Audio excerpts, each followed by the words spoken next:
뉴욕 지하철에서 잠자던 여성 승객이 불에 타 사망하는 사건이 발생했습니다. 같은 열차 앞자리에 타고 있던 남성이 범행을 저질렀는데요. 고교생들의 신고로 체포됐습니다. 세입자 90명을 상대로 보증금 62억 원을 가로채 미국으로 도피한 부부 전세 사기범이 체포돼 한국으로 송환됐습니다. 애틀랜타와 시애틀 등으로 도피 생활을 해왔던 것으로 알려졌습니다. 일촉즉발 위기에 놓였던 연방정부 임시 예산안이 의회를 통과했습니다. 트럼프 당선인이 요구한 부채 한도 증액은 빠졌습니다. 바이든 대통령이 즉각 서명하면서 연방정부 셧다운을 다시 피했습니다. 일론 머스크 테슬라 CEO가 국정 이곳저곳에 개입을 하면서 사실상 대통령처럼 군다는 민주당의 비판이 나왔습니다. 도널드 트럼프 대통령 당선인은 머스크는 대통령이 될 수 없다며 민주당의 지적에 반박했습니다. 크리스마스를 앞두고 복권 열풍이 불고 있습니다. 내일 추첨을 앞두고 있는 메가밀리언의 당첨금이 사상 7번째 규모로 치솟았습니다. 이상은 오늘의 주요 뉴스입니다. 시청자 여러분 안녕하십니까? KBN 뉴스입니다. 뉴욕 지하철에서 잠자던 여성 승객이 불에 타 사망하는 사건이 발생했습니다. 같은 열차 앞자리에 타고 있던 남성이 범행을 저질렀는데요. 용의자를 알아본 고교생들의 신고로 체포됐습니다. 뉴욕 경찰에 따르면 어제 오전 7시 30분 코니 아일랜드 스틸웰 애비뉴역에 정차해 있던 F열차 안에서 화재가 발생했습니다.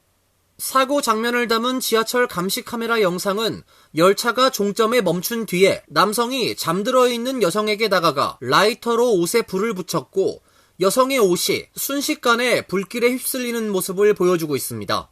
경찰은 두 사람이 서로 알고 있던 사이라고는 생각되지 않는다고 밝혔습니다. 지하철역에서 순찰을 하던 경찰관들은 냄새와 연기로 지하철 차량 안에 불이 붙은 여성을 발견했고 서둘러 불을 껐지만 여성은 현장에서 사망했습니다. NYPD 제시카 티시 국장은 당시 경찰은 알아채지 못했지만 용의자가 현장에 남아 열차 차량 바로 밖 승강장 벤치에 앉아 있었다고 전했습니다. 그러나 그의 모습은 경찰의 보디캠에 매우 선명하고 세밀하게 포착됐고 바로 공개 유포됐습니다. 용의자는 고등학생 3명의 신고로 경찰에 체포됐습니다. 제보자들은 열차를 타고 가던 용의자를 목격하고 경찰에 신고한 것으로 알려졌습니다. 체포됐을 당시 남성의 주머니 속에는 라이터가 들어있었습니다. 용의자의 신원은 과테말라 출신의 이주민인 세바스찬 자페타인 것으로 밝혀졌습니다. 2018년 6월 애리조나에서 국경 순찰대원에 의해 구금된 이력이 있는 자페타는 뉴욕시에서는 범죄를 저지른 기록이 없었습니다. 당국은 그가 불법 체류자인지 여부를 확인하고 있습니다. 세입자 90명을 상대로 보증금 62억 원을 가로채 미국으로 도피한 부부 전세 사기범이 결국 체포돼 한국으로 송환됐습니다. 애틀랜타와 시애틀 등으로 도피 생활을 해왔던 것으로 알려졌습니다. 보도에 김태희 기자입니다. 지난해 대전시 일대에서 총 11채의 다가구 주택을 매수한 후 이른바 깡통 전세 사기를 설계해 62억 원의 보증금을 받은 뒤 미국으로 도피했던 최모 씨와 남모 씨 부부가 한미 양국의 공조로 검거됐습니다. 이들 부부는 지난 2019년 4월에서 2023년 4월 사이에 대전시 일대에서 깡통 전세 사기를 일으켜 한국을 발칵 뒤집어 놓았던 인물입니다. 이들은 미국으로 도망와 애틀랜타와 시애틀 지역에서 도피 생활을 했던 것으로 알려졌습니다. 한국경찰청은 지난해 8월 국제형사경찰기구 피해자 2명에 대한 적색 수배를 발부받은 뒤 미국 국토안보수사국 한국지부, 외교보안국 서울지부, 세관 국경보호국 등과 공조 채널을 구축했습니다. 한국 정부가 이들을 공개 수배하고 인터폴이 적색 수배를 발령하자 연방국토안보부는 이들에게 발급된 J1 비자를 전격 취소했습니다. 경찰은 올해 7월 거주지역 첩보를 입수해 미국의 추방 담당 기관인 집행퇴거운영국의 긴급 공조를 요청해 2개월간 잠복 끝에 피의자들을 검거했다고 밝혔습니다. 이들 부부는 지난 20일 한국으로 송환됐습니다. 이준영 경찰청 국제협력관은 이번 사건은 한미 양국이 한 팀이 돼 민생침해 범죄자를 끝까지 추적하고 검거한 성공적 공조 사례라고 평가했습니다. KBN 뉴스 김태희입니다. 일촉즉발 위기에 놓였던 연방정부 임시 예산안이 의회를 통과했습니다. 트럼프 당선인이 요구한 부채 한도 증액은 빠졌습니다. 바이든 대통령이 즉각 서명하면서 연방정부 셧다운을 다시 피했습니다. 백악관은 성명을 통해 바이든 대통령이 21일 이날 오전 임시 예산안에 서명했다고 발표했습니다. 서명 즉시 발효된 임시 예산안은 내년 3월 14일까지 연방정부의 자금을 지원하며 재난구호와 농민지원 예산 연장을 포함합니다. 앞서 상원은 21일 0시 40분께 찬성 85표, 반대 11표로 법안을 가결해 셧다운을 막았습니다. 하원은 전날 오후 6시께 찬성 366명, 반대 34명으로 통과했습니다. 가결된 법안은 공화당 마이크 존슨 하원 의장이 제안한 것으로 도널드 트럼프 대통령 당선인이 요구한 부채 한도 증액은 빠졌습니다. 앞서 지난 17일 존슨 하원 의장은 내년 3월 14일까지 적용되는 임시 예산안을 발표했습니다. 민주당과 협상을 거친 합의안이었는데 정작 공화당에서 반대가 빗발쳤습니다. 트럼프 당선인이 직접 반대 의사를 피력하며 제동을 걸었습니다. 자신의 소셜미디어 트루스 소셜에 의회는 우스꽝스러운 부채 한도를 아예 폐지하든지 2029년까지 연장해야 한다며 아니면 우리는 아예 합의를 해주지 않을 것이라고 말했습니다. 백악관은 바이든 대통령 서명 후 발표한 성명에서 이번 합의는 어느 쪽도 원하는 것을 모두 얻지 못했다는 것을 의미한다며 하지만 공화당이 원했던 억만장자에 대한 세금 감면은 이루어지지 않았고 정부가 전면적으로 운영을 계속할 수 있도록 보장할 것이라고 밝혔습니다. 일론 머스크 테슬라 CEO가 국정 이곳저곳에 개입을 하면서 사실상 대통령처럼 군다는 민주당의 비판이 나왔습니다. 도널드 트럼프 대통령 당선인은 머스크는 대통령이 될 수 없다며 민주당의 지적에 반박했습니다. 의회 전문 매체 더 힐에 따르면 트럼프 당선인은 어제 애리조나주 피닉스에서 열린 보수단체 터닝포인트의 아메리카 페스트 행사에서 머스크는 대통령이 될 수 없다. 나는 안전하다. 왜 그런지 아는가? 그는 그럴 수 없기 때문이다. 그는 이 나라에서 태어나지 않았다고 말했습니다. 머스크는 내년 1월 20일 트럼프 2기 행정부 공식 출범 전부터 각 분야에 걸쳐 강력한 입김을 행사하며 존재감을 과시하고 있습니다. 특히 민주당은 최근 머스크가 임시 예산안 처리 문제를 두고 트럼프 당선인보다도 먼저 반대 입장을 표명하면서 의회 합의를 흔들어 놓자 사실상 대통령이 아니냐고 공격했습니다. 트럼프 당선인은 그러나 머스크가 대선 승리에 큰 역할을 했다며 그를 계속 두둔했습니다. 트럼프 당선인은 이날 행사에서도 머스크는 펜실베니아에 가서 한 달 동안 머물면서 우리가 그 주에서 승리하도록 도왔고 우리는 압도적으로 승리할 수 있었다며 그는 정말 훌륭했다고 평가했습니다. 머스크는 비백 라마스와미와 함께 트럼프 2기 행정부에서 정부 효율부 공동수장으로 합류합니다. 과도한 규제와 예산 낭비를 줄이고 연방기관을 재정비하는 것이 목표입니다.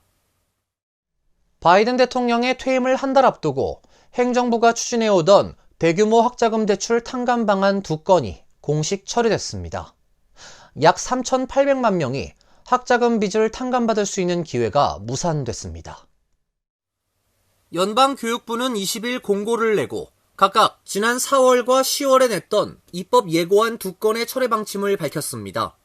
2건 중 한 건은 공화당 소속 주 법무장관들이 선제적으로 낸 금지 가처분 신청이 도널드 트럼프 당선인의 1기 집권 때 임명된 매슈 쉘프 미주리 동부 연방지방법원 판사에 의해 인용됨에 따라 이미 추진이 상당히 어려워진 상황이었습니다.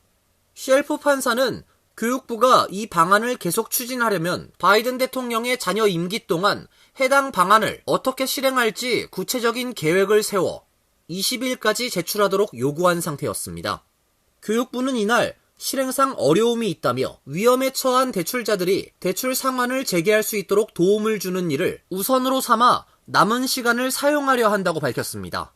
교육부 관계자들은 추진하다가 폐기키로 한 2 방안이 적법하다는 입장을 고수했습니다. 하지만 정권을 넘겨받을 트럼프 2기 행정부는 다른 입장을 취할 것으로 전망되는 만큼 바이든 행정부가 스스로 철회하지 않을 경우 정권 교체 직후 폐기될 공산이 매우 컸습니다. 교육부와 백악관 관계자들은 이번 철회 조치에 대해 논평하지 않았습니다. 연방조폐국이 한인 장애인 인권운동가 스테이시 박 밀번의 모습을 새겨넣은 25센트 동전의 디자인을 확정했습니다. 지난 18일 연방조폐국이 공개한 동전 디자인에는 쿼터의 앞면엔 조지 워싱턴 추상화가 새겨졌고 뒷면엔 전동 휠체어를 탄 채 연설을 하고 있는 밀번의 모습을 담았습니다. 연방조폐국의 다양한 분야의 여성 선구자들을 기념해 발행하는 쿼터 프로그램의 하나인 이 동전은 내년에 약 7억 개가 발행돼 전국에서 유통됩니다. 스테이시 박 밀번은 주한미군 아버지 조엘 밀번과 한국인 어머니 진 밀번의 3남매 중 장녀로 태어났습니다. 인권운동가로 활약한 그는 지난해 한국계 최초로 쿼터 디자인의 인물로 선정됐습니다. 동전엔 스테이시 박 밀번이란 이름과 함께 그가 이끌던 장애인 단체 라티너 슬로건이 함께 새겨집니다. 이날 함께 공개된 2025 쿼터 디자인엔 밀번 외 시민운동가 아이다 비 웰스, 미국 걸스카우트 창립자 줄리엣 고든 로, 암흑물질 연구 천문학자 베라 루빈 박사, 테니스 선수 알테아 깁슨 등이 포함됐습니다. 크리스마스를 앞두고 복권 열풍이 불고 있습니다. 내일 추첨을 앞두고 있는 메가밀리언의 당첨금이 사상 7번째 규모입니다. 지난 20일 밤 추첨이 시작된 메가밀리언 복권 당첨자가 나오지 않으면서 1등 당첨금이 9억 440만 달러로 늘어났습니다. 지난 9월 10일 텍사스에서 8억 1000만 달러 잭폿이 터진 후로 1등 당첨자가 나오지 않아 상금이 누적된 데다 1억 천금의 기회를 노린 복권 구매자들이 대거 몰리면서 당첨금이 불어났습니다. 내일 밤 예정인 추첨에서 1등 당첨자가 나올 경우 29년에 걸쳐 상금 전액을 분할 지급받는 것과 세전 금액으로 4억 2,940만 달러를 일시불로 받는 것 중 한쪽을 선택할 수 있습니다. 메가밀리언 복권 역사상 7번째로 큰 액수이며 12월 당첨금으론 최대입니다. 메가밀리언 복권이 2002년 시작된 이래 12월 잭폿은 13차례 나왔으며 이 중 3차례는 크리스마스 이후에 나왔습니다. 크리스마스 당일에 추첨이 실시된 적은 6차례 있었으나 잭폿은 한 번도 나온 적이 없습니다. 메가밀리언 복권은 장당 $2, 잭폿 확률은 약 3억 300만 분의 1입니다. 식품의약국이 비만 치료제 주사인 젯바운드를 수면 무호흡 치료제로 승인했습니다. 젯바운드는 최초로 승인된 수면 무호흡증 치료제가 됐습니다. 젯바운드 제약사 일라이 릴리는 20일 젯바운드가 경증 및 중증 수면 무호흡증 치료제로 승인됐다고 밝혔습니다. 수면 무호흡증 환자는 미국에서만 수백만 명에 달하며 환자 중 많은 수가 비만입니다. 일라이 릴리는 젯바운드를 사용하더라도 칼로리 섭취량 축소와 신체 활동 확대를 함께해야 한다고 밝혔습니다. 수면 무호흡증은 수면 중 호흡을 잘하지 못해 산소가 부족해지는 질환으로 방치하면 심혈관 질환, 당뇨, 중풍, 치매 등 각종 질환에 걸릴 위험이 커집니다. 지난 6월 젯바운드를 사용하는 사람들이 수면 무호흡증 증상이 크게 완화됐다는 2건의 연구 결과가 발표됐습니다. 일라이 릴리가 연구를 지원했습니다. 기존의 수면 무호흡증 치료 방법으로 양압기를 사용하는 것이 거의 유일하지만 자는 동안 이 장치를 달고 있어야 해 불편했습니다.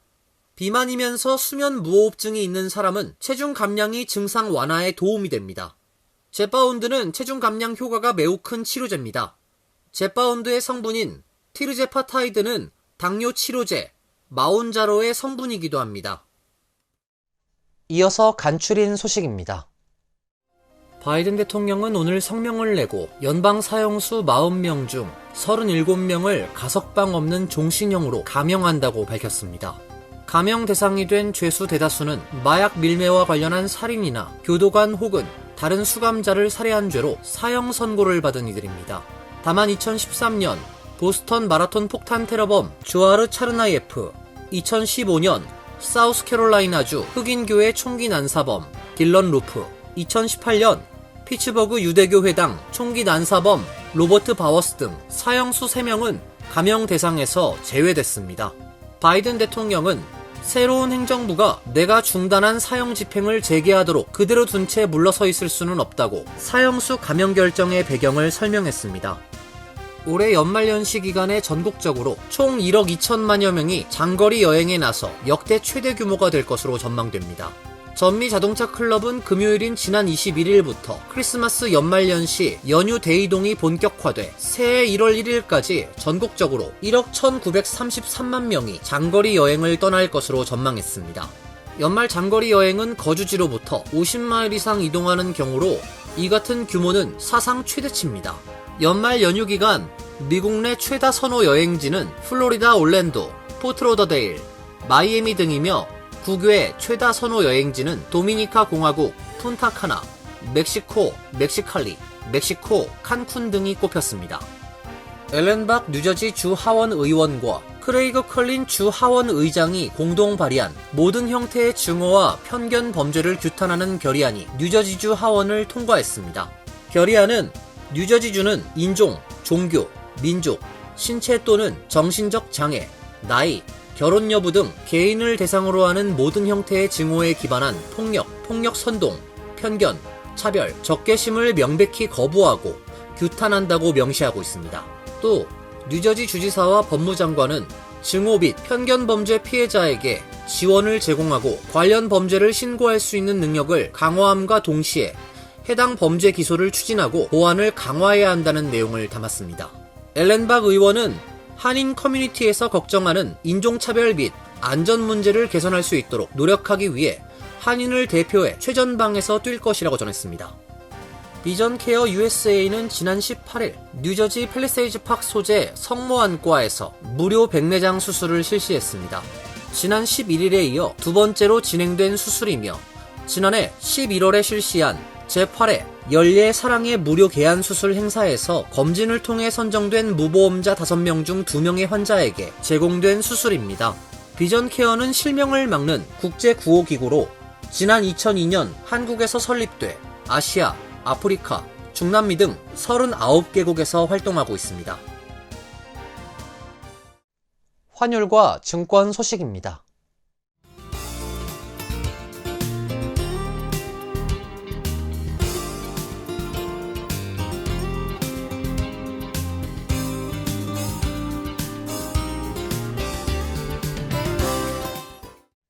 이어서 날씨입니다. 내일은 흐린 가운데 눈이 예보돼 있습니다. 흩날리는 정도로 쌓이지는 않을 것으로 보입니다. 낮 최고 기온 38도, 섭씨 3도, 밤 최저 기온 27도, 섭씨 영하 3도로 예상됩니다. 수요일은 대체로 맑은 날씨가 예상됩니다. 목요일은 구름이 많아지겠습니다. 이상으로 KBN 뉴스를 마칩니다. KBN과 함께 즐거운 시간 되시길 바랍니다. 동부 최대 한인방송 KBN이 제작하는 KBN 뉴스는 웹사이트 mykbn.com 그리고 유튜브와 페이스북에서 다시 보실 수 있습니다. 좋아요, 구독, 알림 설정은 뉴스 제작에 큰 도움이 됩니다.